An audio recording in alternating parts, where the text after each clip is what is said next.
Hello and welcome to episode 19. My name is Ross, And I'm Craig. and it's time to put the kettle on because it's tea time.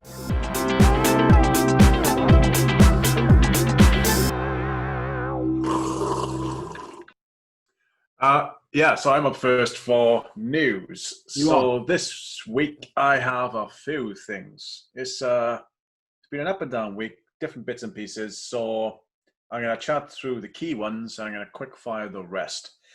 But before we start, let's cover the elephant in the room, the US election. Ah, yes. So Biden has won, yeah? Well, according to the latest poll, 80% of Americans agree that he has.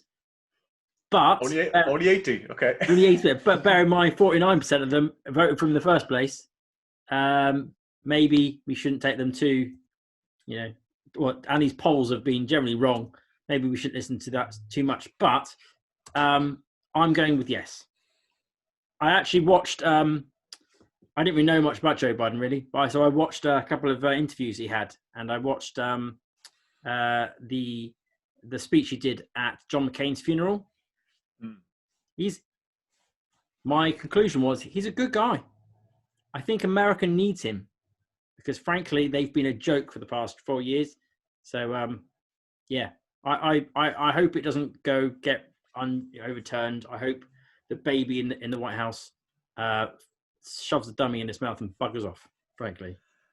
The Orange Menace, as he's been dubbed. Yeah, him. Oh my God. There's so many things that he could do, apparently. I mean, he could just disclose aliens exist, we have them. It's like, cool, okay. I mean, what type of secrets does he have that he could share? I don't know. Loads of things could, he could be very vengeful, as we discussed last time. And it does seem like he's gone down that road. So, anyway, He definitely has. Yeah, I want to get out of the way, just so we can just, that was something that happened this week. Fairly topical. But either way. About. For a moment there, COVID got taken a back seat because of it. But now it's back at the front and centre. Yeah. I mean, the good thing from our perspective is that hopefully that means the US should be rejoining the Paris Climate Agreement that Donald Trump so famously left. So hopefully, now that they are officially out as of the actual election day, they can get back in at least. And Biden can do that. Hope so. Cool. Other than that, we've got some positive news. So we have a possible COVID-19 vaccine. I'm sure you've heard of this. 90% effective? Yep, been all over the news. It's basically saying life will return back to normal in spring next year. Yeah. So here is that hope. I mean, right now, the vaccine itself, it's an American vaccine, and it's got some funky logistical problems. I'm not sure if you've looked at these before, but no. It basically needs to be stored at minus 60 degrees, between minus 60 and minus 70, I believe, and can only be delivered in batches of 1,000, which have a lifespan of a week. So okay, you can't just go give a GP, here's 10,000, you've got a week to use them, and you also need to keep them refrigerated to minus 60. That seems really awkward. That's not refrigerated, is it? That's a industrial freezer, that is. Yeah, keep them in the nitros. But yeah, the vaccine itself does seem to be a very clever hack. What it actually does is it stimulates the body to create a certain type of protein, which is a foreign protein, which is used by the virus. That protein itself is then attacked by the body's immune system. It kills that protein and learns to kill it and learn it's a problem. And that protein, which is used by the virus then, when it gets into your body will kill the protein.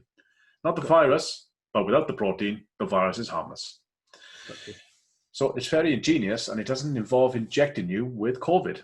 You just get a protein marker. Which is nice, yeah. Very smart. Apparently, there's some super amazing technology around this. Probably why it needs to be stored at minus 60. Although I did hear the Russians have already won up to that because that one's only 90% and theirs is 92%. Hmm. I know nothing more than the number. That is all I know. It's just like, oh, what? Yeah, well, ours is 92, so you should use ours. Yeah. I mean, has Russia even got COVID over there? I haven't heard anyone say anything. Well, they made a vaccine, so one presumes they have. I mean, I got some friends in Belarus, and they just didn't have any lockdown at all.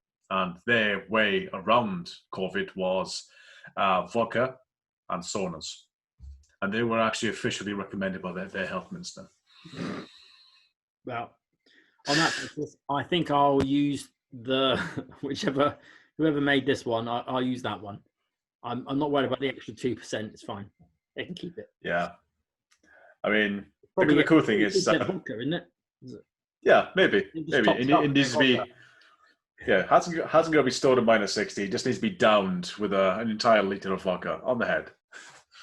But the cool thing in the virus, obviously, is the vaccine. Sorry, there are multiple vaccines, as you've said. The UK one, which has been built, designed, etc., in Oxford right now, is going through its final rounds of testing.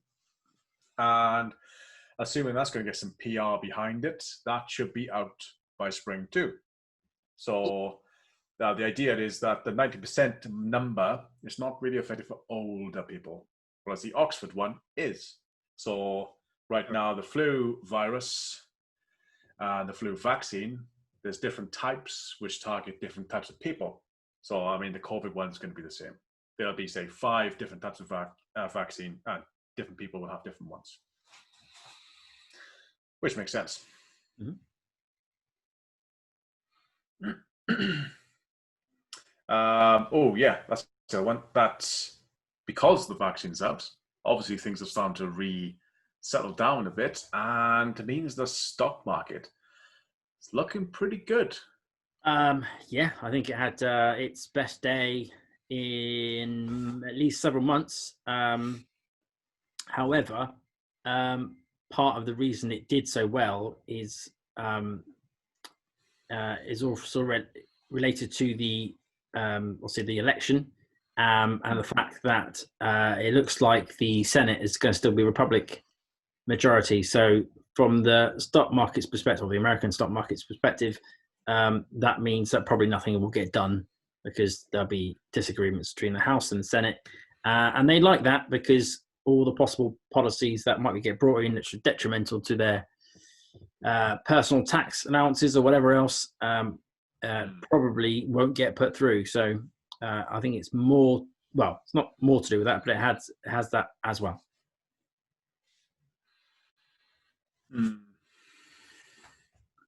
Oh, okay. That's good and bad, I suppose, but stable at least.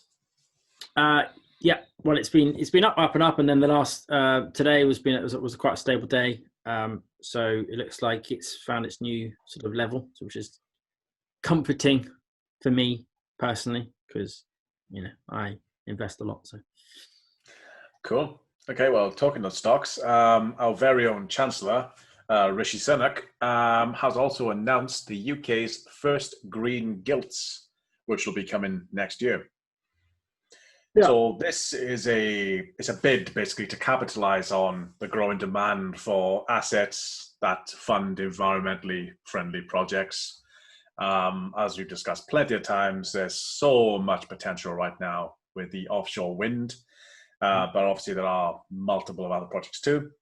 The market itself has grown substantially and is now worth 189 billion, which is roughly 3.5% of the bond market, and that's just green bonds.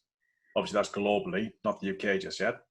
Yeah, from what I understand, the EU ones that were launched a little while ago have been very, very, very popular. So one would presume the same would be the same case in the UK. Yeah, I mean, you definitely would. In some sort of poll recently about I don't know why I keep referring to polls because we all know they're rubbish. About what the UK wants in terms of trade deals, environmental protection was quite high up on that. It was like in the top 3 things that we cared about. That and obviously chlorine. Of course. Yeah, I mean, it's looking pretty good because the UK is looking to set the standard as such, really kind of enter the market and set an example to other governments of they should also release their own green bonds, which I think is just fantastically ambitious for the UK. I think, yeah, we're definitely pegging for the king of wind, and now maybe just going in for the king of green too. If we could be the greenest country, I mean, there's a lot there for us. Yeah, there's a few countries ahead of us at the moment, but yeah, but no, it's definitely moving in the right direction. There's a lot more news in that area than there has been. You know, we were struggling to find stuff in that. You know, there'd be like the odd phrase that someone had said, "Oh yeah, we're going to do this," whereas now you're seeing more and more things actually happening, more announcements that are real as opposed to just hearsay and conversation. Yes. Anyway, in other news, we found a way to turn a nutrient-rich human waste product into solid fertilizer. So before you guess which human waste product, in effect, this is growing tomorrow's... Is it my...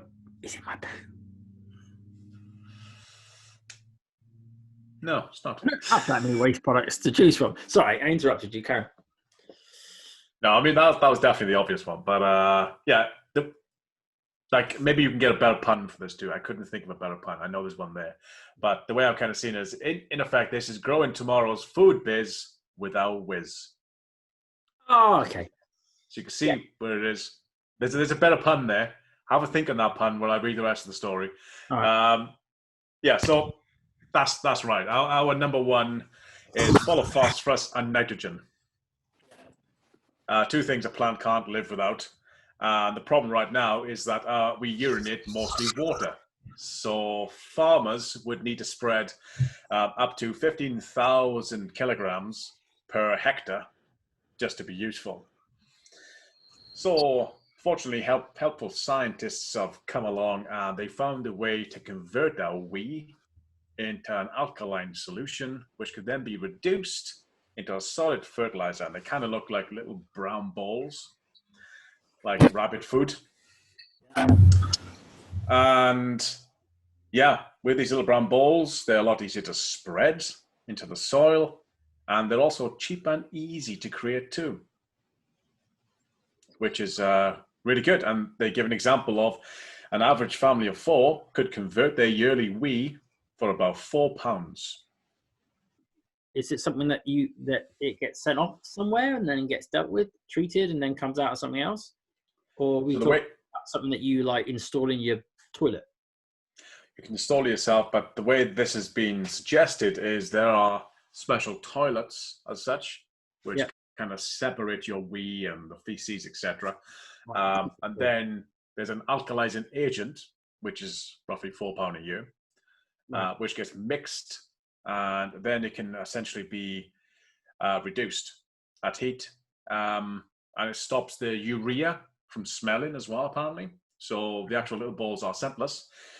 Yeah, and all you need is that alkalizing agent to be able to sort out your wee. Then that can be sent off.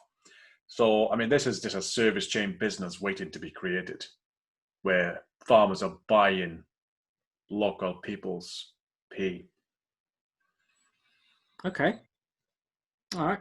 So yeah, have a weed, grow a tree, that sort of thing. Is that what you're after? Yeah. Or even have a pea grow some peas. yeah.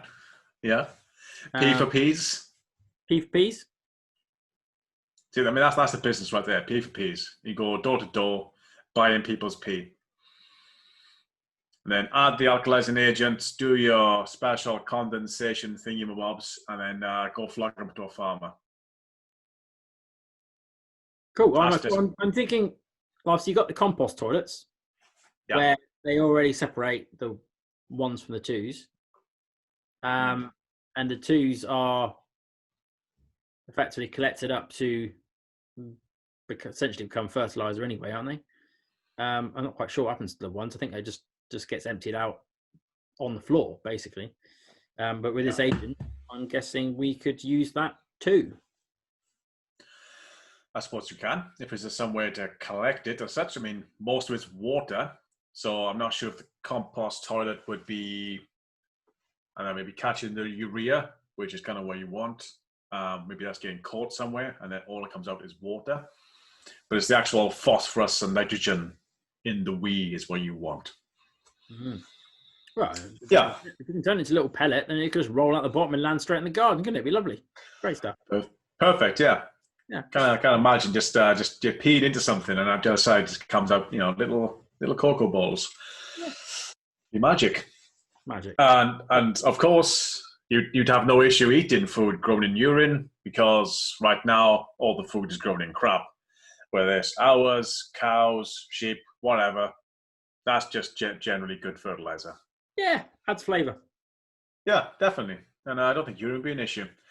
So next up, bit of change of pace. Do you remember we discussed the Beyond Meat partnership with McDonald's? Mm. And how that was a good thing? Well, it should get people that, well, first of all, for the people that actually want to have vegetarian burgers who can't currently have them when they go to McDonald's. Good for them. And also wouldn't give those that are curious to give it a try and realise it's not that bad. All round good. So McDonald's, obviously part of that partnership, have created what they're calling the McPlant burger. So I believe the McPlant is the platform as opposed to the burger, as in a burger is going to be something like a PLT. Take on the PLT. Okay. I mean, either way, whatever it is coming to a phase near you in 2021. So look out for that. Whatever it's called, Burger King's alternative is the Impossible Whopper, which has apparently had good success. Have we tried that before? I have had both the Impossible Burger and the Beyond Meat Burger. I've not had a McPlant version, but and I thought they were very close, to be honest. But I think I preferred the Beyond Burger ever so slightly. But to be honest, there wasn't an awful lot in it. But yeah. So in general, happy. I mean, do you like Whoppers? Like, is it just a Whopper? Yeah. Yeah, I love the actual Whopper. I do like. Whereas the McDonald's burgers, I was never, or not as keen on them. I have always enjoyed a proper Whopper. So it's harder for me to eat that one. But I do generally replace most things with meat, with non-meat now. So, and some of the steaks that you can get are amazing. To be honest, they're really, really good. Genuinely, I think the problem that most people have is they try to eat the thing. Their brain's going, does it taste like it normally does? Whereas you just need to kind of go, does this taste nice? Because if you do that, then you don't. It's the expectation of what it should taste like, which makes you go, oh, I don't like it. I had that in the worst possible scenario when I was at school. Someone gave me an orange drink. Turned out it was peach. Couldn't stand it. Spat it out. But had I known it was peach, I probably would have gone, okay, I'm not a big a deal. But it was such a shock that I was like, ugh, it's disgusting. And I think that's what people do when they go eat a burger. They go, I'm expecting it to taste a certain way. That tastes weird. So you just need to go, okay, this is something new. I'll try it. Oh, it's all right. Fair enough. Isn't that what the EU was debating recently? The idea of can vegan burgers be a thing? Like a burger is a meat thing. So should vegans effectively have their own thing? How do you mean? I don't know. Like a vegan sandwich, not a burger. That was actually a debate in Europe recently, the European naming regulations. Oh, I see. I think a good name would be actually quite useful because my niece, for example, has an issue with the idea of eating fake meat. So on the one hand, she wants to be vegetarian. She wants to not eat animals, but at the same time, she doesn't want to eat something that's trying to be. substitute. Yeah. Yeah. So, but the problem is that a sausage is not really anything other than the shape of it. That's all it really means. The sausage is just that the long tubular shape, and a burger isn't really anything either. Although patty is probably a better description of the shape of it. But that's the problem we have, is we have lots of words which we've already associated to mean something. Yeah, but those are the words, as you said, give you a psychological image or a taste of what those things are. So if they were reinvented, it's not a sausage roll, it's not a hot dog, it's not a burger, it's whatever. Yeah. Then you reinvent the palate. Exactly. So I think that's probably a good thing, and I think people should take that on board. Yeah, just coming up with a good name, isn't it? It is. I mean, it's hard, but stick is often used, which is weird. As in, like, veggie sticks. Yeah. How do you describe something that is and what shape do you make it? Do you know what I mean? Like, because you can make it any shape you like, ultimately, can't you? Yeah, I think the burger shape is fine. I mean, because like the burger comes from, it's a place in Germany, isn't it? That's where it was invented. That's why it's called after that place, burgers something. I think they need a new word completely. Oh, slider. That's been proposed. Something like that, yeah. Just, I'll have a slider. Not a veggie slider, just a slider. Simple as. Yeah. So not like a veggie burger, just basically drop the whole word of veggie between things. Yeah. Like, it's not another thing. It's automatically, obviously vegan, because, you know. Yeah, no, I absolutely agree. It is just a marketing problem.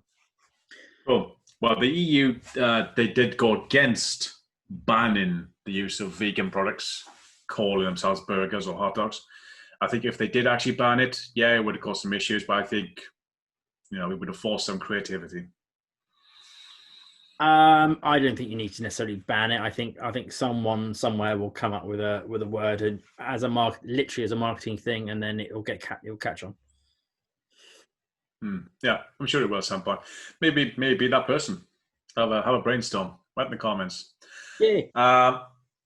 So for a final bit of news, one a bit close to home for me in Wales is the Welsh Government has a project, which is amazing. I'll tell you about in a second. But they have chosen the first sites for that project. And that project is the National Forest.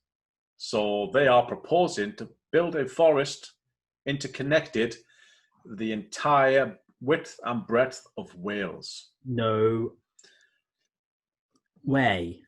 Really? One massive connected forest of the entire country. Yes. Where? Everywhere.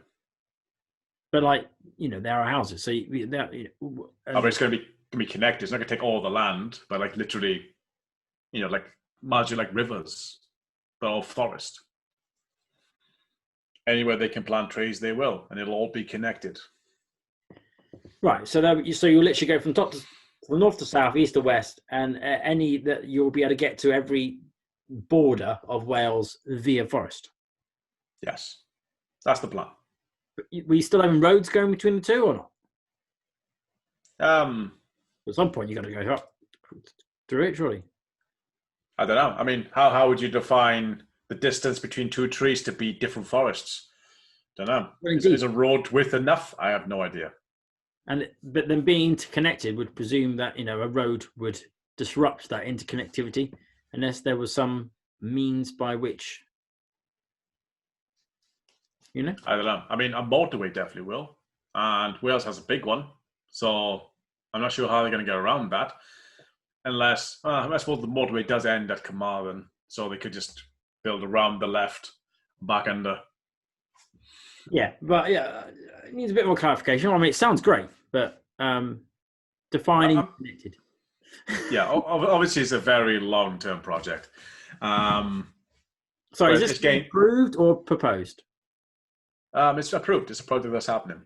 Wow, awesome. And they've chosen the first few sites to start. So this project hasn't started yet. It's starting now. They've already chosen a list of sites which will be proposed to start the National Forest. Obviously, there's plenty of forests in Wales already, which I assume they'll adopt into the National Forest once they connect them. Yep. Gets a lot of positive media. So Yolo Williams, who's a wildlife broadcaster, has given his full endorsement. And he's completely celebrated the idea. And he adds that the National Forest will restore, enhance, create woodlands, habitats, and connected ways across the length and breadth of Wales. With the right species of tree planted in the right place, it will also inspire well-being through creative love for outdoors for future generations. Overall, establishing strong, sustainable landscapes and habitats. Either way, extremely exciting Welsh project. Can't wait to see this take place. I'm gonna look into that more. That sounds amazing. It does sound amazing. And before I hand, can we just do the round? We'll do the round of applause. We'll just give it to Wales, shall we? Well done, Wales. All of Wales. Sort yourself out, son. I mean, an interconnected English forest would be amazing. I mean, you've got the wind farms, so you can be king of wind. We can be king of forests. I'd rather be king of forest. Well, you better move it before we go independent. And B, yours doesn't kill birds. Ours comes at a price. Yeah. But anyway, before I hand back over to you, I got some quick fire news, as I mentioned at the beginning. So I'll just fly through these bits and pieces. So the UK health professions are calling for a climate tax on meat. So how about we do faces again? Because that seemed to work. Yay or nay? Yay. So we're going to tax meat. Cool. Arctic Time Capsule from 2018 washes up in Ireland as polar ice caps melt. I think we can all agree, bad. I mean, I have no idea where they put it, but obviously not in that far. So they dug a hole, put this capsule, was it? Yes. And then it's melted the ice around it, so it's come back. And it's turned up in Ireland. Yeah. I mean, it's kind of it would be funny if it wasn't tragic. Yeah. Thumbs down on that one. Robot soldiers could make up a quarter of the British Army by 2030. Oh, God, that sounds terrifying. I don't even know. I'm not sure on that one. Like terrifying for who? The enemies or the other 75% of soldiers who've got to fight alongside these things? Like, on the one hand, obviously, if you're in the military or you've got no sort of ways, the idea that they won't have to go and a robot does it instead, fantastic. If there's actually a war, though, the idea that we end up with robot wars, which end up just you killing us as a sort of what's the word? Something damage. What's the word I'm looking for? Where we get killed by accident. Okay. That sounds Terminator-esque, doesn't it? It does. So I don't know where I feel about that one. On the one hand, I don't want people to die. If it's just a deterrent, great, thumbs up. If it means there's actually going to be likely to have a war and they're just going to start taking everyone out, then that's definitely a thumbs down. Don't spend money on that. So only a thumbs down, I think. Thumbs down. Thumbs down. Okay, I'm in the first place, you morons. I'm middle. And final piece of news: Elon Musk hasn't teased the electric jet dubbed the Tesla electric VTOL. He said he's too busy.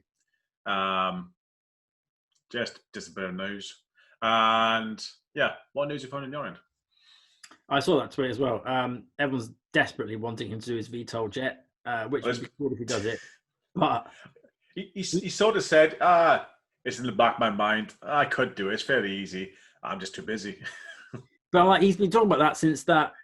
I don't know if it was before this, but he did that cameo in, was it Iron Man?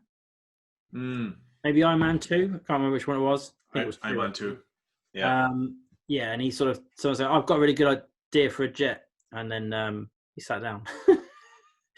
Very sad. But so yeah, he's been talking about this for ages. But let's just stick to what he's doing, to be honest. He's probably doing a better job as he is. So I think that's overall, given that if he was doing that, he probably wouldn't be doing Starlink and he probably wouldn't be doing changing how we all have cars and batteries. I'm going to go with thumbs up that he's not doing a VTOL engine jet, because I don't need one. Who does? Well, indeed, nobody. Right, so my news. Most of mine are very formal, I guess is the right word. So starting with the Environment Agency, launching a flood action campaign for 2020 to coincide with Flood Action Week, which runs from the 9th to the 15th of November. Did you know that was such a thing? I had no idea that was such a thing. Week. Wales had pretty bad floods in January this year. I mean, that's entirely forgotten about because everything happened. But yeah, that was pretty bad. Is flooding a thing in November? No, so what they're trying to do is they're trying to get the warnings out before the winter. Right, okay. So basically the piece was talking about how, partly because of COVID, but partly because of just the direction we were going in anyway, everyone's using their houses a lot more. They're using it as offices, they're using it as gyms, they're using it as hairdressing salons, they're using it as classrooms for the people that are they're teaching their kids at home. So our houses are far more important to us. I mean, they were pretty important anyway, but they're even more so now. So for that reason, they're trying to raise awareness about whether people are aware of floods. Apparently, there was a percentage. What was the percentage? It was 12% of people don't even know whether they're even in a flood risk area. So it's just trying to get everyone's attention. But yes, Flood Action Week is this week. Sounds like about as fun as a wet weekend. Anyway, right. So next up, we've got Just a quick thing before we move on. I'm sorry. 12% sounds really, really low. Like, I have no idea if I live in a flood zone. I assume I don't because it didn't pop up when I bought the house. But I don't actually know. I thought it would be the other way around. Like 96% of people have no idea if they live in a flood zone. I think most people find out when they buy the house. Yeah, but does that change over time? I suppose it does. I suppose it does a little bit, but not much. Like, the sea's rising by 20 centimeters a year type of thing. You're going to get flooded if the rivers flood, and in order to be, and if you're on certain low ground. So I don't know if you ever looked at that. There's that website for predicting where the floods are going to be. Should the ice melt? In fact, I said it to you a few weeks ago, I think, didn't I? To say that you're okay. Ultimately, I'm not worried. Like, all of Wales is fine, pretty much. No, you do get flooded eventually. About in the range, about halfway through the range, you start getting a swimming pool in your back garden. I do, because I'm only 5 miles from the sea, so I'm quite flatland for Wales. But by the time my house goes, majority of England's gone. So, so here, obviously, I'm quite inland. Weirdly, my threat to flooding comes from the River Severn. Flooding basically the whole of Bridgewater and coming this way. But I had to, even if I put the chart right up to the absolute maximum, like the worst case scenario, and even then, like every house within half a mile was flooded, but this house wasn't. Nice. So I could be living on some weird, what do you call it? It's like, riverside resort in the worst case scenario. Yes. Nice to know. Yeah. New government funding, 22.5 million is being given to tackle waste to boost recycling in textiles, electronics, metals, construction, and chemicals. Apparently, the UK textiles industry alone emits almost as much as all private car usage. I can believe that. So yeah, it's the latest government attempt to build back greener. They're trying to work out ways of funding people to try and solve the issues in those areas, which is all good. The UK's largest commercial rooftop solar system has been unveiled even at the port of Hull. It's a 6.5 megawatt array consisting of 21,000 solar panels. Wow. I mean, can't quite picture 21,000 solar panels. But What that's size are we thinking? Hmm? Like normal solar panel size? Yeah, no one's. Wow. So I just thought I'd highlight that as a sort of like just to prove it's not just talk anymore, things are actually happening. There's that has been announced this week. Also, the company called MHI Vistas installed their first, and we talked about this a couple of weeks ago, the first floating wind turbine, 9.5 megawatts.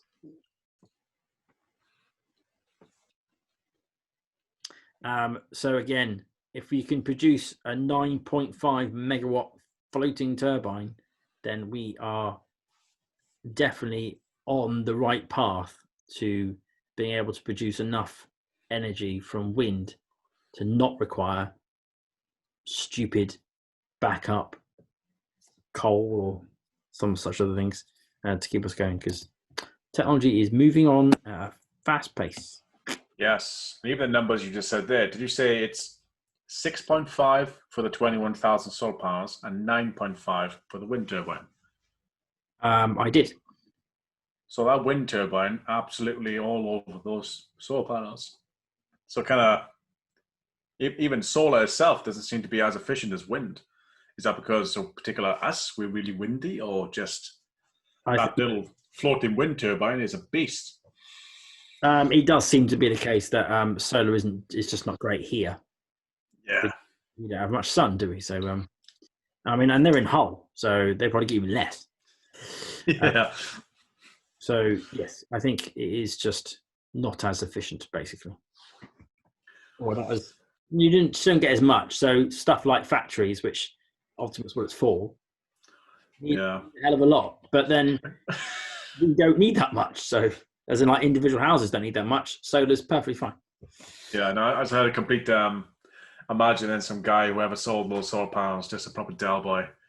Oh, we can retire the company early this year, boys. Just sold 21,000 solar panels to Hull. What's Hull doing with solar panels? I don't know. Indeed. Fair enough. And then finally, I just noticed it. Electric cars, right? So obviously we haven't talked about electric cars for a little while, because of so this it was last month or the month before, electric cars overtook diesel cars in terms of new sales, more sales of electric cars than of diesel, and because of that, that's prompted some companies, some websites to start launching, here are the best electric cars that you can buy in 2021. So I had a look at a couple of these articles, and I came across whatcar.com. So I thought I'd have a look at their top sort of three.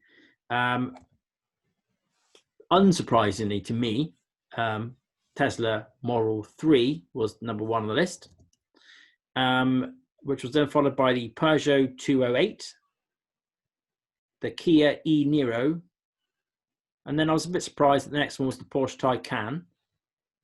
And then after that, I think it was the Renault Zoe, which is a bit more, considering the Zoe's, I think is the most sold one. You'd expect that one to be slightly higher up. Porsche Taycan is very expensive, but the others make some sense. So then I carried on looking. I thought I'd look at another site and see what their comparison was. And one of the sites that I came across was goodwood.com. And they had the 18 best cars for 2021. 18 cars, right? 18. It did not feature a single Tesla anywhere in the list. It didn't even, bearing in mind 2021, which we could have included the Model Y, possibly the Cybertruck, definitely the Model Y, not sure about Cybertruck. Didn't include the Model 3, S, X, any of them. Talked about a whole bunch of other cars, which haven't even been made or are ridiculously expensive. So I've decided that I'm not going to be the top 3 because, frankly, clearly, this isn't fair journalism. They're talking out the box. But actually, forget I mentioned it. Let's just move on. Yeah. Yep. Forget them. Just cut their name out. It's fine. I mean, I know I'm a fanboy. I know I'm biased. I get it. But the top 18 cars, it's not even, if it was number 18th, I wouldn't have mentioned it. But it wasn't even in that list. It was nowhere. Do they have any electric cars? Kind of sounds like it's a general car list. No, they were all 18 electric cars. Oh, right. Okay. Like most of them I'd never heard of. Worse. And it was all very, like the Audi e-tron and the BMW's new one. They were all very much those cars. Just didn't mention it. I mean, there was manufacturers that I didn't even know had existed. I didn't know what car they were making. So I don't know who the hell works at Goodwood. They should be ashamed of themselves for some dodgy journalism, because that just doesn't make any sense to me. Yeah. But what's the opposite of round of applause? We decided the round of abuse. I don't know. Disappointment. Just boo. I'm gonna call them bad. Shame. From now on. Shame. Yeah. Just create another site called badwood.com and just replace every single car they review with a Tesla. Everything. Every single thing they do. Best car of 2004, Tesla Model 3. Yeah. So that's all I have. What is the topic this week, Craig? Okay, so something a little bit different this week. I want to change the pace a little bit since we've got a couple of serious topics, perhaps. We're changing the pace to be faster or slower? A bit slower, a bit more, all right. bit more thinky. Okay, let's just relax a little bit. So I thought it'd be interesting to have a little chat about a thought experiment. So something I can't relax. You want me to think? Yeah, you can think. You can relax your body. Just use that little bit of thing. You're supposed to think and then educate me. You're making me think. Well, that's not fair, is it? We're both going to think in this one. We're going to educate each other. All right. Okay. And except I did all the research. But we're going to have an experiment, a thought experiment where we're basically going to try and think of a different way of how we currently live. So the thought experiment itself is an idea of a near future where we rent everything and own nothing. Okay. So this was originally a tweet by the World Economic Forum. They've since deleted that tweet. It had a lot of backlash. Unfounded backlash, in my opinion, but we'll get into that a little bit later. Instead, I found that same tweet being talked about on a good post on Reddit. So I had a dip in there, had a quick look at the general direction, and I think there's a good summarization of ways people feel. So let me start by setting the scene. It's 2028. We now live in a society where nothing can be bought and nothing can be owned. We can only rent. Cars, homes, phones, hammers, whatever, they are rent only. Okay. So you're in this world. What's the first thing you think about? How do you feel about that? Well, my first feeling was bad. The basics, like your house.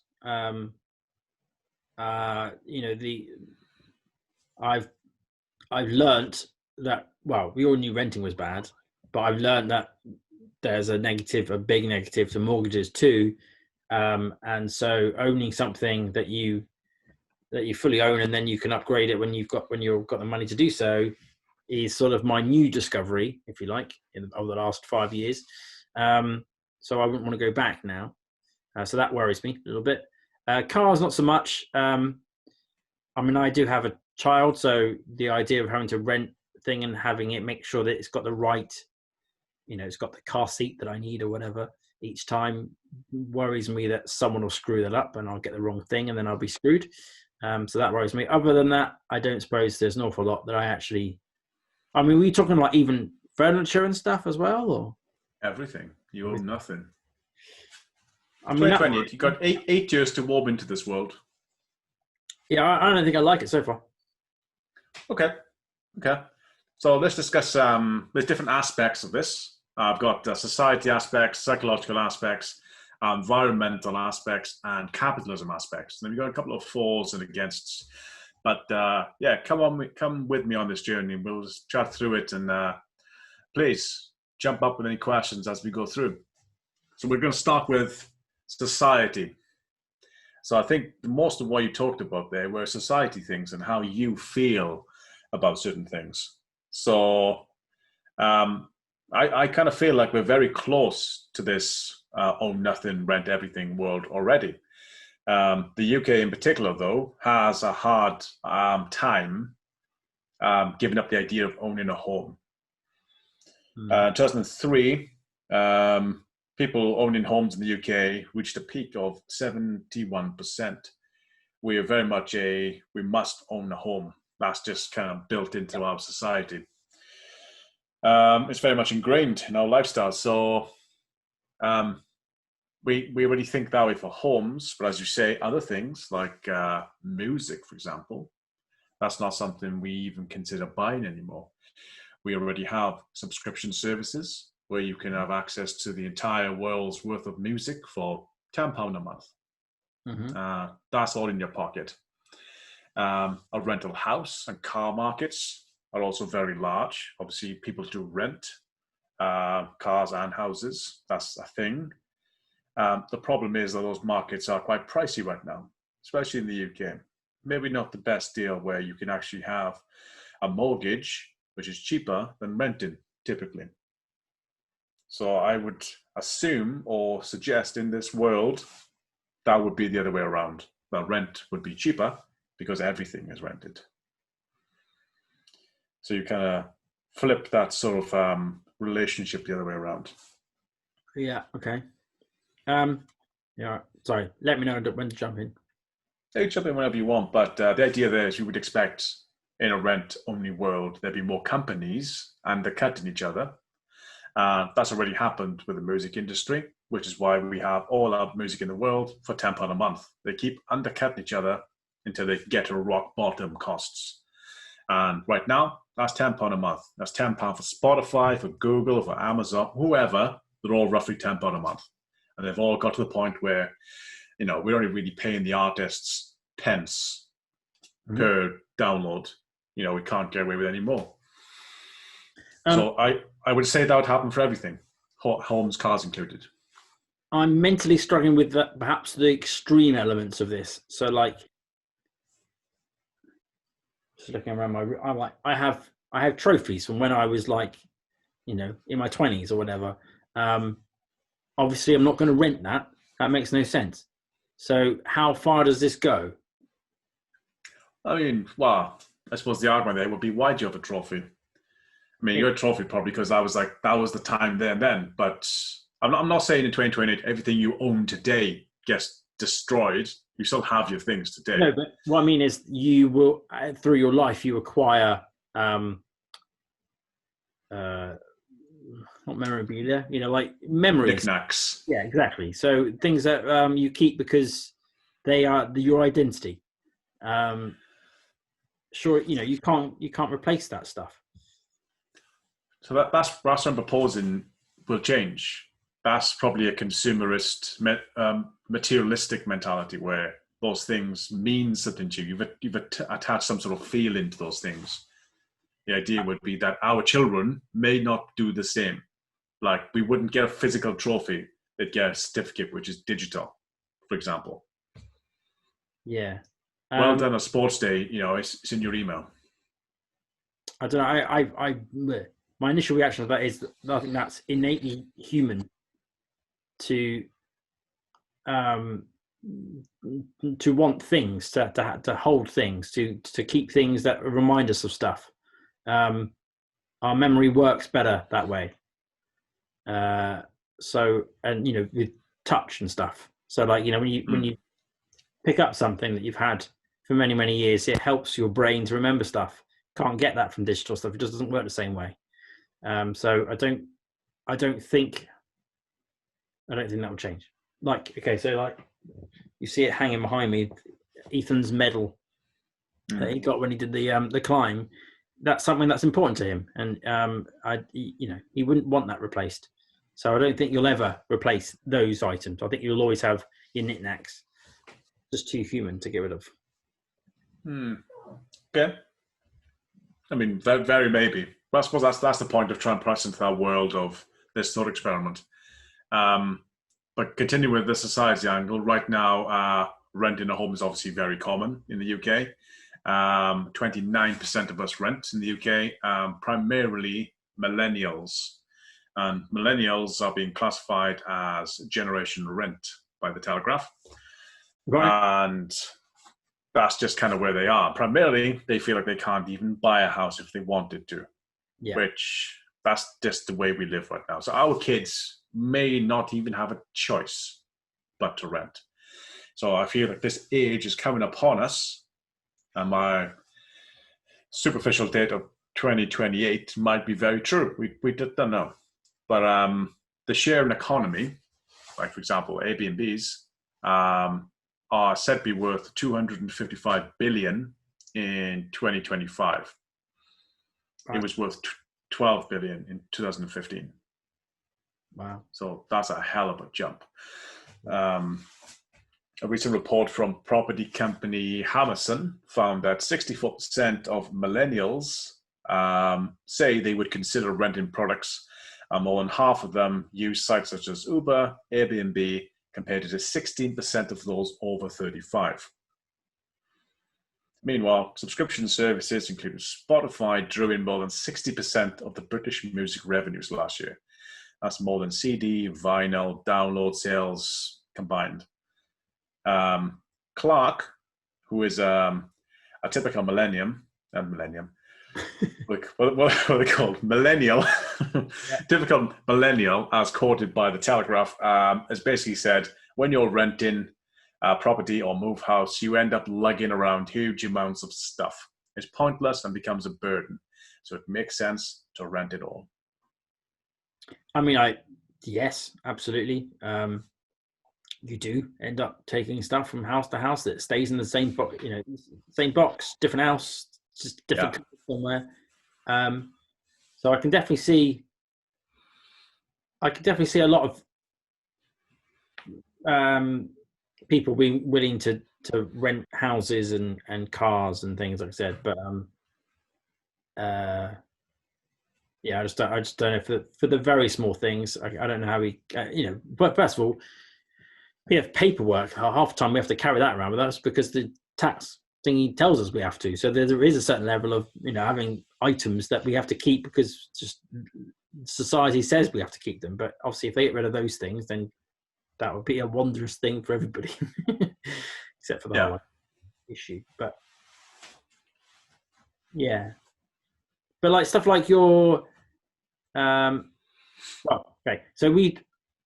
I've talked about tiny houses and things before, and that's something I've never really thought about before because I am of the generation that says you need to buy a house. That's what my parents taught me, and I've explored alternative ways of doing that. And the only reason I've done that is because it comes down to the value of the houses being so extortionate that you need another way. So I can see that system breaking to the point of going, right, well, young people can't afford to get a house. And so they're also, particularly that the younger millennial people now are still not in necessarily in the position that they are ready to go, that's the house I'm going to live in forever. Certainly all that mentality of you're going to live in the house that your parents grow up in and you'll keep that when that's all gone, or most of it's gone. But because they can't afford it and there isn't really any other proper method of achieving ownership at that age, if you want to be able to expand it, then it makes perfect sense that you would rent. So I think if they were able to provide rent at a sensible price, much cheaper than it is now, then and the ownership was way more expensive, then yes, 100%, I think people would do it. Yeah. So in this fictional world, rent will become more obtainable because it kind of has to. Different companies will undercut each other. And we already see this today in Germany. So probably you would never have known, but Germany is an example of a society that doesn't buy their houses. They rent. Only 41% of Germans own their own home, compared to 71% in the UK. Why is that? So mostly it's because of the war. 20% of their housing stock, 2.2 million houses were destroyed. And they basically just didn't buy a house because of that. They maybe weren't around or didn't need to wait. So they just got into a rental sort of thinking. And obviously this was back in the boomer generation, before the millennials even came about. So just the attitude changed. The attitude of renting was a very normal attitude. Maybe, things don't last forever. So rent. Okay. Germans aren't alone. They are the second lowest ownership rates in the Europe, only beaten by the Swiss, who are 39%. So, and they weren't leveled by a war. So they are just odd, really. Yep. It's been said before. I mean, yeah. So the UK is 71%. So we're on the upper end. There are some more extremes, like Spain is 83%. They are the biggest. So they are obviously a very high degree of we must own a home. So you can see societies in Europe, we differ quite a lot, from 39 to 83 of house ownership. Economy-wise, we're all first world country type of stuff. So, there isn't any issue. Your average German is the same as an average UK person. So they could buy a home if they wanted to. They just don't want to. So it's different societies. You can see if you were German, this argument would be, yeah, of course. Yeah. Why would I buy a home? That'd be very normal to you. So, do you think it's tied in any way to job security? Because I feel like that's becoming less. As in, like, I think there's a correlation, albeit not necessarily causation, whatever the word is, between job security and ownership. Back when our parents had jobs, they had a job and they would have that job and they keep the job for 40 years. Nowadays, we switch around a lot more. So there are periods where you potentially don't earn anything or whatever. You have to switch between how much money you've got. So that makes renting particularly dangerous. Obviously, you still got the same issue with mortgages, but at least you can take a mortgage holiday occasionally or whatever it is you need to do. Tends to be slightly safer. Obviously, mortgages often are cheaper once you've done it for a few years. But yeah, so not having job security, not knowing necessarily you're going to be able to make rent every single month for the rest of your life, sounds like a bad idea. And if the Germans are not having own houses because they're worried that in 20 years from now there's coming another war and then blow them up, then surely that's just a risk setting, as it were. And then if the normal jobs go and we all find ourselves out of work and we can't afford to pay our rent, will they have the same reaction to that and then go, well, renting is a terrible idea, we should buy a house? I mean, yeah, very maybe. I'm not sure if the war, if it's going to happen again, is a determining factor for the Germans. I mean, the Swiss, for example, were neutral during World War II. They didn't have as much as an issue. Yet that mentality exists. So I'm not sure why it is. I'm not sure. The article I quote, and I will be linked, it's worth a read because it's got a good full breakdown of the charts and how people in different countries rank. But it doesn't actually give any reasons as to why. I mean, there's obviously more studies need to be done in this area. But this is only a thought experiment. It's not a real thing. So these studies obviously haven't happened yet. I imagine they will. But going on from what you've mentioned earlier as well, the psychological aspect, I think is very strong, especially in the UK. And owning something is powerful. Knowing something that just you have and can't be taken from you is something we all strongly desire.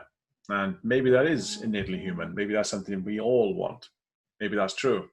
I think if we would, in this world, legal changes would need to happen to protect renters. Yeah. Right now, obviously, renters are quite loose on legal terms, but we would need strong legal protections in place. And with those in place and a good education scheme to correctly market those changes, I reckon we can overcome those feelings. The whole no one can take what you've rented. You have a minimum period of a year, for example. Maybe that's something you have. So when you're talking about a car with the wrong car seat, you've rented your car, you've got a year. In a year, change it for something else. That would be seen as a good thing, not a bad thing. Yeah. I mean, it makes sense with cars as much more of a lease, isn't it, really? Yeah. And that car seat eventually will just get out of use and it'll go to someone else. Or if it's been an accident, just recycle it, make it into another car seat, whatever. Yeah, I mean, certainly you do go through periods of your life where actually you could do with changing the car over. And if that was easier to do, so you could literally go, I mean, that would be the great thing, is if you could, and I think this will happen anyway, not by the means you're saying, but where you can basically hire whatever car you need. So if you're going on a long trip, then you can hire exactly the car that you need for that thing. Because the problem we all often have is that we all want to get an estate car or something because that there's that one trip that we do to, of England to see family somewhere or something. And so we buy a car on the basis that there's going to be one trip a year that we might need that extra storage. Yeah. The same reason Americans, as we've talked about, buy pickup trucks, even though they don't use them 99% of the time, but one day they might need to take some chest of drawers somewhere, so they have to buy a pickup truck for that purpose. So yeah, Yes. I definitely see that people would want to be able to go, actually, that's what car I normally have, but I'll just take it back today because today I want a different car. Yeah. I don't have the kids for the weekend. Right. Let's have a Lotus Elise. I mean, in this world, then, could we re-envisage what owning really means? I mean, like right now, for example, you said about buying a house. A typical person may get a 30-year mortgage. Do they really own that house when they have a mortgage? I mean, they sort of are renting it, but from the bank already. So maybe we just need to reevaluate that feeling of, what is secure and how we can feel good about that. If we can feel good in a mortgage, which is effectively a secure rental agreement, then maybe we could feel good in other things too. Bit of a stretch for you? I mean, the reason that we want a house is so that, we have something to give to our kids or something when we move on. But the idea of earning money and then taking 10% of it, or whatever it is, and then probably more than that, and giving it to, essentially what you're saying is a company to say, okay, you have my money, make that person rich, because they're not going to do it unless they are making money out of it. And then at the end of it all, you own nothing. If you get old, you get sick, whatever, when you're retired, that point that you're supposed to pay it off, the reason, your mortgage only lasts up until the point that you're retired is the idea is you're supposed to pay it off and then just sit in it and watch TV until you die. That's the idea. If you're still paying your rent then what happens? Because now you're not earning any money. So you've got pension or whatever, just paying for your rent. I mean, that's weird. And at the end of it all, you die and then your kids get diddly squat. All the money that you spent over many decades just made someone else rich. So I think people will struggle with that one. I know I would. Comes on to the next point, quite nice. The capitalist aspect. So this world would be seen as a communist utopia or dystopia, or a capitalist utopia or dystopia. It depends on your viewpoint, but I'm suggesting it's a capitalist utopia. Effectively, a capitalist's wet dream. as you just said right there. Oh, that's cold. That's not a wet dream. Wet nightmare. Yes. Sorry, I was in a capitalist wet dream in the sense that the person who owns the company is a wet dream. Yes, Yeah. as in the people who are the renters. All right, but And okay. I have a question so, like, for you then. You talked about minimalism and that other word, stoicism. We have at the moment, we have the option of being more stoic or more not needing the extra bits and bobs by saying that, you know, we're going to keep that and we're not going to buy other things if it, you know, if this still works, and we'll just use that as we have a difference to differentiate ourselves between that us and someone who's a bit more materialistic. That benefit would surely diminish if you couldn't make do with stuff. If you had to essentially, because if you're renting, you're essentially going to be renting always pretty decent quality, aren't you? You're never going to be able to just have some worn out settee because you don't really care. You always have to rent the new one or something. Yeah. So I think that it gives you less. It feels like that gives you less freedom, less opportunity to be smart about how you use your investment. Yeah, maybe. That one doesn't take that away from me. I'm like this sofa that I have. It cost me 50 quid. I bought it second hand. I can't even remember how many years ago it was, and I swear I've moved it for like 3 houses because it's just a good little sofa. But like, you know, it's probably worked out about £10 a year at this point. It's pretty good going. But would I've got it for rent for £10 a year? I don't know. Like, I'm not sure you would have done. No. So I would be losing the advantage of being smart about my purchases, about deciding what I want to spend my money on. Don't like that idea. Well, it's quite nice so far that there's a nice list of for and against reasons at the end of this. There's 6 each. You've already nailed a few of them. So we'll come to that. We'll get to them. But to finish off the capital aspect, as we talk about, I've had no prep. This isn't scripted. I have no idea what he's going to say. Straight off, yeah. So I think, as you said, the problem will be the renters, the capitalist pigs, the ones at the top, the new 1%. You want a new sofa? There's one guy. There's one guy who owns all the sofas. You can go rent from him.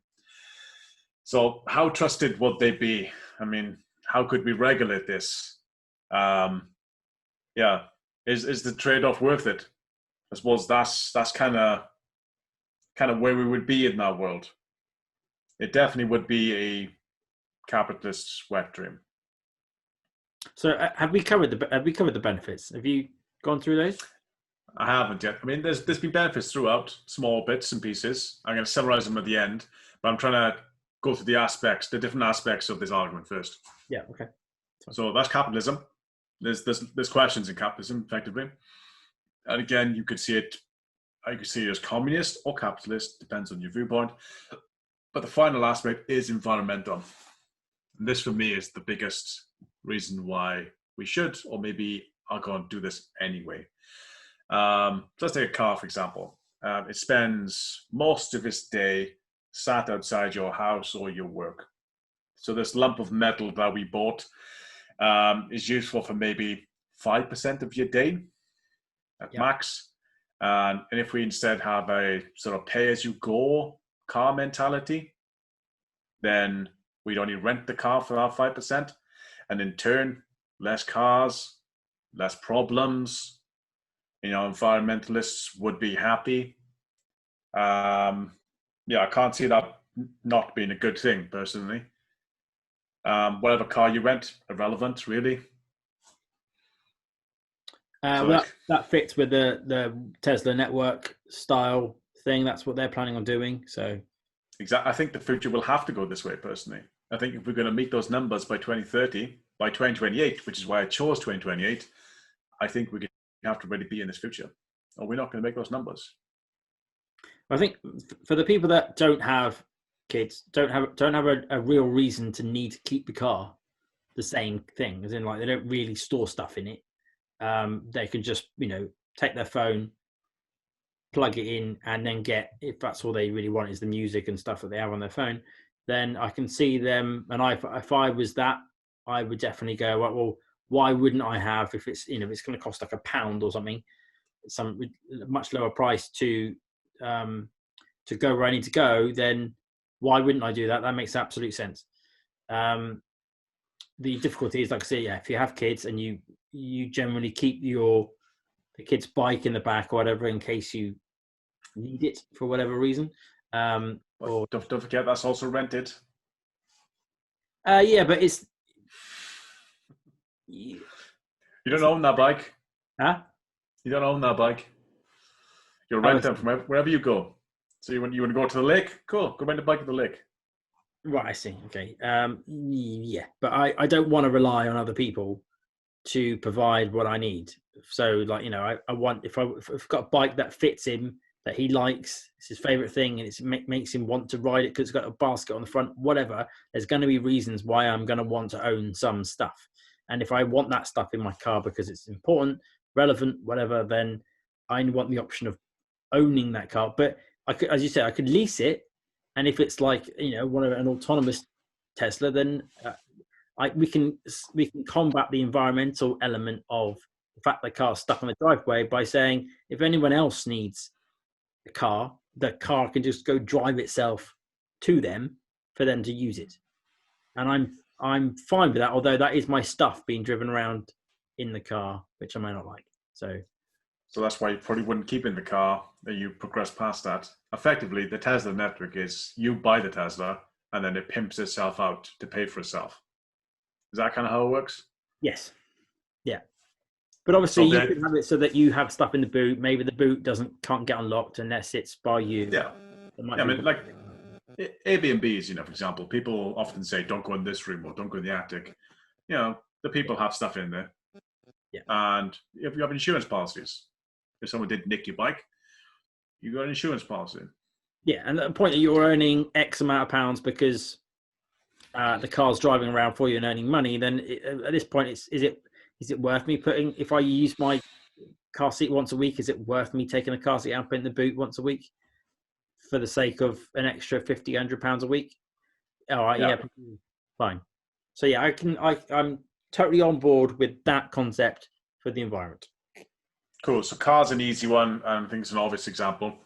How would we apply this to other things? I mean, for example, the category of anything we would class as a tool, I think, is an obvious one. I mean, a car's a tool, a phone's a tool. How about like a hammer, for example? Like, how many of us own a hammer, and how many of us actually use it? I think more people probably own screwdrivers and stuff, perhaps more than a hammer. But I would imagine quite a few people have some basic toolkit. Yeah. Yeah, I mean, I'm thinking hammer because it's one that everyone always has, but it's rarely used. A screwdriver's at least once a year, putting batteries in stuff for Christmas. But a hammer, you don't really nail things anymore. You put screws in things, especially when you got like plasterboard walls. You don't nail nothing. So yeah, it's the difference between can you do stuff yourself, or could you have to get someone else to do it for you? And obviously, perhaps my age group, yours, might be more willing to do it themselves, whereas the youngers, millennials, are probably, perhaps, I'm not one, but probably less so, probably expect to have that done by someone else, professional. But again, it's more expense, and sometimes it's not worth the expense. But I mean, this is an entire new gig economy right there, which is another capitalist wet dream, I suppose, where you have a shop now that you can rent any tool you want. I mean, these are everywhere, say. So I can go in and get a hammer, 50 pence, whatever. Pay 50 pence, I get a hammer for the day, bring it back later. Post it to the letterbox. When I get there, there's also this guy called Dave who will come put a shop for me and bring his own tools for £5. All right, Dave, come and do that. That's going to be an entire new gig economy. How are you making it so cheap? What's changed to make the cost go down for human labour? Well, gig economy for one. Yeah, but Like, unless the cost of living goes down, because if you're saying that you're renting and it's cheaper than it is now, and therefore the cost of living goes down, and therefore we can make our prices lower, then I can understand that. But if your renting is basically the same effective cost as everybody else, then £5 is not enough money to pay for someone to spend an hour coming to your house and doing stuff. well, it doesn't to be an hour, but also right now, as you've seen, there's plenty of gig economy things you got right now where, like an Uber, you got some guys driving in for 20 minutes. He gets what, 3 or 4 quid? He doesn't get a lot, but that's his job for that 20 minutes. He'll go get someone else, then someone else. Maybe he'll make 6, 7 quid an hour. So he's barely making minimum wage. Yeah, but that's a gig. People do that right now. it's a gig, but I don't understand how renting everything is going to fundamentally change the cost of work. I think it'll not necessarily like people's time and money, but I think the cost of living will reduce. Renting will be cheaper than owning. I think it has to be. I don't know what drives that down, because so a company now owns my house. Yeah. If I'm earning what I'm earning right now, then there's no influence for them to make them reduce the cost. The only way that my cost goes down is if it's like a chicken and egg situation. If they make my rent less, then I won't need earn as much, so therefore I can charge lower costs, and it will drive everything down. But there's nothing in there which drives it down. Okay, maybe think of this world as well, that we live in a world that maybe has universal basic income. Maybe that solves that problem. Maybe everyone has a set number which covers your living cost. Every year, everyone does. Say 10 grand a year. So your living costs are catered for. Anything else is a gig. Yeah. And anything else is optional subscriptions. You want music, you want Netflix, yeah, whatever. I mean, 20 quid a month, you've got Netflix and a TV. You want to say, don't really want a TV in April and March. I want to save 40 quid. Fine, go give it back. Get it again in July. I mean, that's just powerful.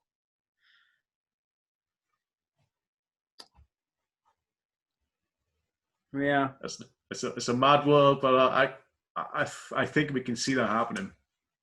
But anyway, to finish the environmental angle, if you are in a rental market, you'd be upgrading yearly, say, whenever a new product line comes out.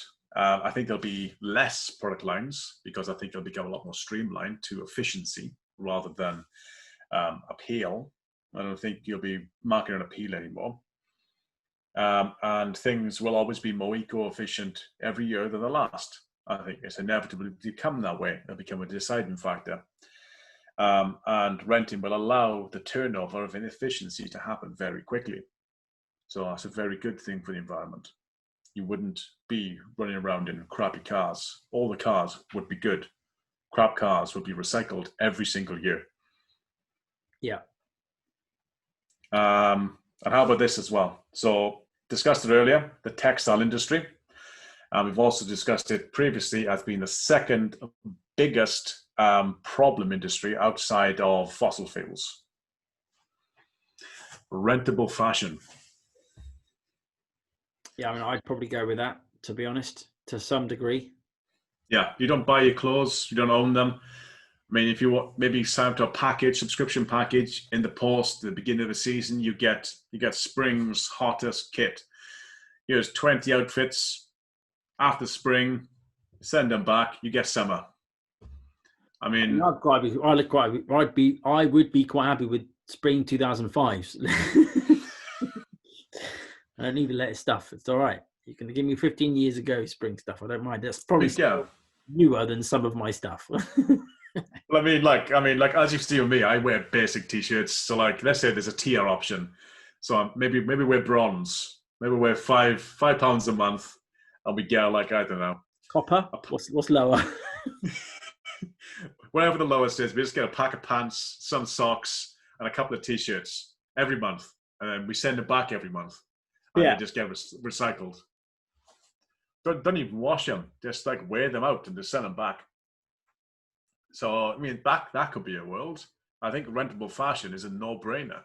Just the money saved there, and this just is such a pollutant. This whole turnover of crap every season. And if clothes were produced for a season right now and then rented, then returned, recycled, and remade, because we have recyclable organic cotton, so we could remake garments. 1 second.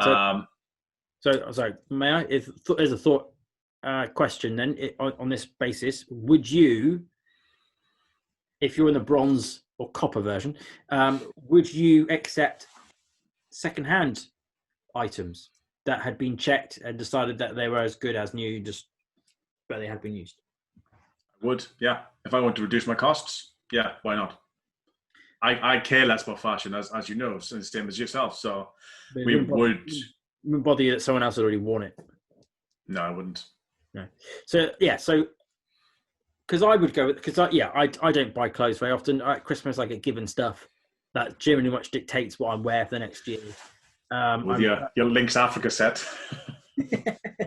I'm very not. I should, I'm very conscious of the fact I need to put more effort into this, but I don't. So and I often have the same T-shirt for a number of years. I could definitely see myself signing up to some subscription thing where even if it was secondhand, I would be fine with that. But obviously someone knows my size, and that gets sent to me basically, and then I can send something back of the stuff I don't want from last year anymore. Yeah. So yeah, I could, but I see these as all, and maybe that is the point of this thing. I don't see this as a unilateral thing that we won't have anything. The world can't have owned items, but I can definitely see there being more and more rented styles things. I can see it happening with the car, less so with the house, unless it's different style of housing, so like tiny houses and things. I could see that working. And yeah, so like we're doing it with music, we're doing it with Netflix effectively and that sort of stuff. I can see there being more and more things that we have, but I just can't see it being you cannot own anything. I think it'll always be down to what does the individual decide is important. Do I decide that actually having the latest clothes is important? Do I decide having clothes from the last 5 years is important? And if not, am I willing to wear the same 10 sheet T-shirt for 20 years? Then okay, well then I'm not a renter because it's not worth it. Yeah, I mean, maybe. Obviously, we are talking about a black and white future. We're not talking about any sort of grey future. And yeah, I summarize at the end. Obviously, grey would be the future. That kind of has to be. But what I'm suggesting, I suppose, would be the extreme end of things that maybe we need to get to if we want to get the environmental benefits. So, I mean, just to summarize the environmental benefits, in this world, we would minimize waste. We would save natural resources, and we would reduce energy consumption. So not only is this a capitalist wet dream, this is an environmentalist wet dream too. I think this is a win-win world for capitalists and environmentalists. Well, I think someone should set up the, if it doesn't already exist, they should set up the textile one. The car one's coming. Definitely. I mean, rentable clothes, rentable fashion, that's an industry ripe for disruption. If I knew anything about it whatsoever, we're not the right people for this. But there's someone out there who is. Go disrupt that. Fix it. Well, I mean, there probably is services by now. I still haven't even heard of anyone using the STL file. You know what the STL file is? It's like the 3D representation. The body scan thing. Yeah. So that because we should be at a point where you can take photos of yourself or take a video of yourself just doing that, whatever, with the phone. It gets enough dimensions out of that to know your exact size, and then submits that off. And then in the post, you get given the clothes that will 100% fit. I mean, I had this idea a long time ago. I'll share it now because I'm never going to do it. The idea of man packs. So just the idea, you sign up for a subscription service, let's say £5-10 a month. Every month in the post, you get a man pack. And all I will have in it is maybe a week's supply of pants, a couple of socks, maybe a couple of birthday cards or anniversary card or whatever dates in your calendar that month, and like a pen or something a man always needs, and that type of stuff, real generic stuff. But I think that'll be quite a disruption. Something like as simple as that. I mean, that might already exist now. I have no idea. But something I've always fancied. Why do I need to order something that gives you a week's worth of every week? Every month.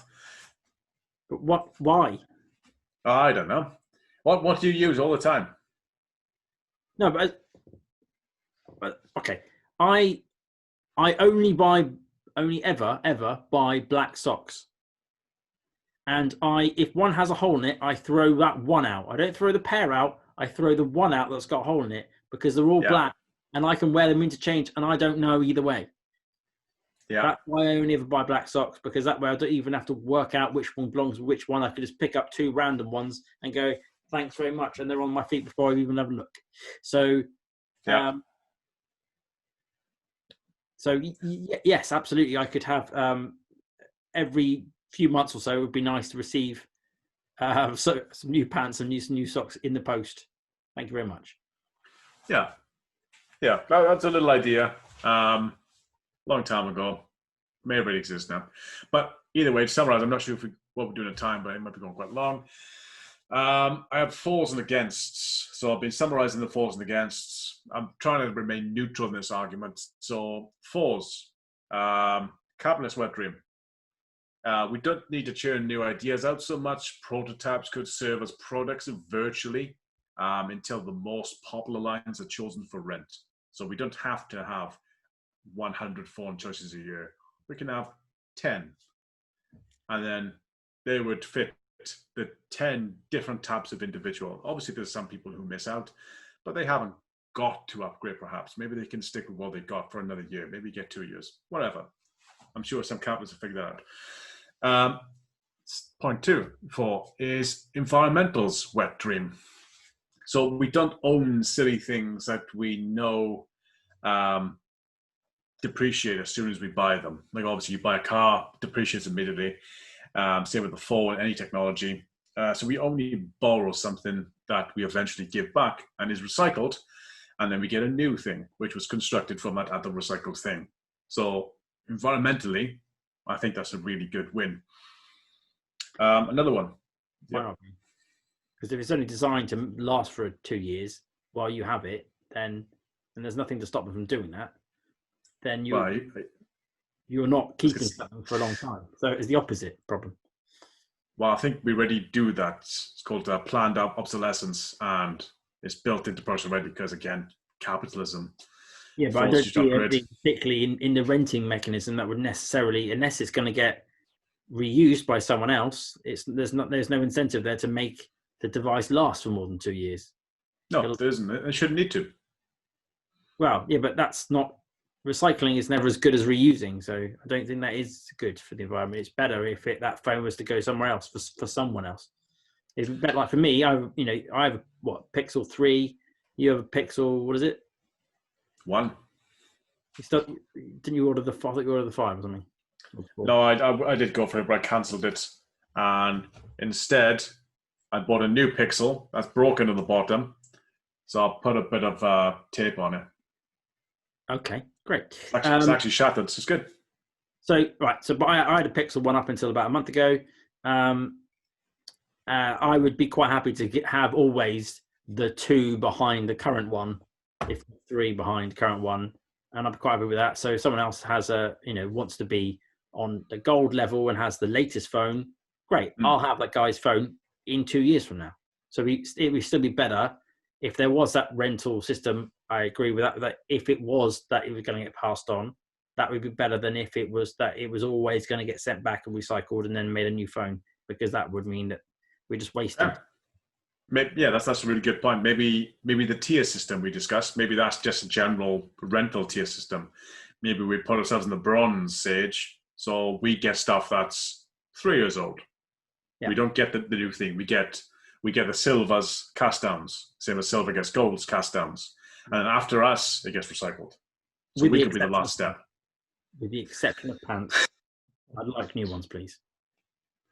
Well, maybe you can choose your rental tier for different categories. But the cool thing is that you could be, and the next 4 is flexibility. The fact that you could choose that flexible. Like your outgoings on a rental monthly basis could be 100 quid, could be 1,000 quid, whatever. You can choose, perhaps. You don't have to rent all these things. And yeah, they are generally wants, especially if we live in a world of basic income, which we might do. I mean, that does seem to be, again, the system of society we're going to go towards. Right, so I'll stop with Cool. Quality, another 4. I think every year you will have access to better quality items than you otherwise could afford. You're not buying these things outright, therefore you could rent higher quality things that you could never afford. And that's typically what people rent now. They rent cars they couldn't actually buy. And I think that's just the way it works. I think that's okay too. Mm-hmm. Next 4 is easier budgeting. Money would last longer. You'd know your subscriptions, you'd know the costs. Calculations would be straightforward and easy. And yeah, the idea earlier that maybe you just didn't need a TV for 2 months, maybe you just need to save some cash so you can cut it out, give it back, and then get it again in a few months' time, save the money in between, perfectly fine. Like, I think stuff like that, very powerful. And the final 4, number 6, is you won't get the depreciation loss. So everything you buy typically depreciates. Only very few things appreciate, such as houses, but most don't. And the against arguments. So the main against is we should instead move towards a buy it for life, sustainable consumerism. Sustainable consumerism. So that's the world we should go towards instead, the buy it for life. And ideally, I agree, we should, but quality would need to be super high, and the capitalists would be up in arms, because if I sell you one phone that lasts forever, I can't sell you another phone again. So I'm not sure if that system will ever really work until we're in a resource-based economy. Another against is logistics and transport. This would add cost and environmental damage, because we would need to transport a lot of stuff often. Like right now, obviously it happens, but not across the entire world. If we are churning out phones every single year for everyone, that would need to be logistically transported everywhere, which would cause some damage, unless we had like little Argoses dotted around everywhere where you can come in, rent your thing, go out, and see you next time, which would be very cool. I mean, that's definitely what Argos should do. Another against would be owning is cheaper than renting in today's world. And that mentality, I think, will take a long time to shift from. Even if renting does become cheaper, I don't think you'll be seen that way for maybe a generation. Mm-hmm. Another one, it doesn't increase your net worth. Renting things doesn't add to you. It's a cost. Liability. It's seen, yeah, exactly. It's seen as a liability. Another one to do the same sort of method is you won't get the appreciation value. So yeah, you bought a house. That house might go up in value over the years, but you don't get that. The person who's rented to you does. So they bank on you effectively. And finally, I think you've said it earlier, is you have nothing to pass on to your children. So that's 6 for, 6 against. Kind of puts us nice dead in the middle. So to summarize, we can all live in an Airbnb and get an automated Uber back and forth. That's great for capitalists, great for environmentalists, bad for certain parts of society and our psychological feelings of ownership and security. But it could be what saves us. That could be that magic bullet, the radical thought that gets us past those numbers, we need not to turn this planet into Venus, basically. So maybe this radical thought experiment just give us some ways to think about different ways.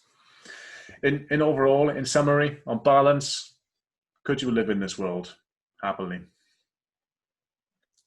Not the extreme version, no.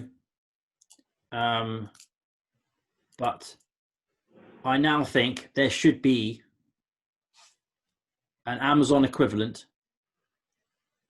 where you can sign up to these subscriptions for stuff. The company involved would